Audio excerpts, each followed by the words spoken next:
farewell to arms. That's what a historic peace accord between Colombia's government and the left-wing Revolutionary Armed Forces of Colombia, or FARC, says. In the presence of more than a dozen heads of state and 45 foreign ministers, the accord was signed with pens made out of bullets. Its symbolism lost to no one. Colombians, the horrible night has ended and a new day with all its promises has arrived.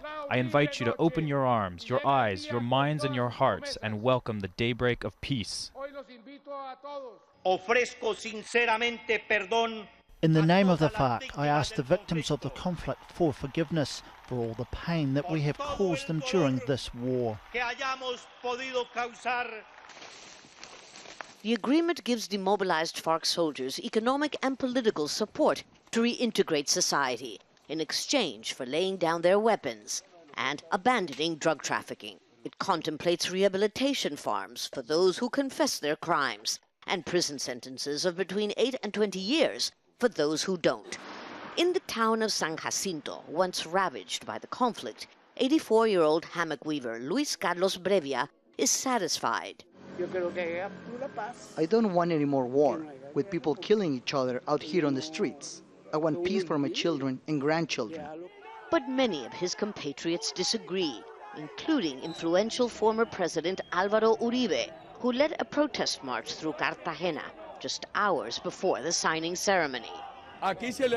This gives impunity and eligibility to run for office to the highest leaders of the FARC, the world's largest cocaine trafficking cartel. But some justice experts say the accord is in fact a work of art. Include justice, include punishment, include peace, include reparation for the victims. Compare this with what's happening in Iraq today. It's a disaster, no justice there.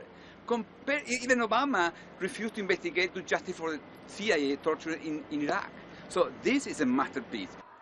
Ending a 52-year-old conflict will take much more than the stroke of a pen, of course. But in the short term, the biggest hurdle will be a referendum to be held on Sunday. That's when Colombians must ratify or not an agreement that could be the best chance Colombia has had in more than half a century to silence the guns.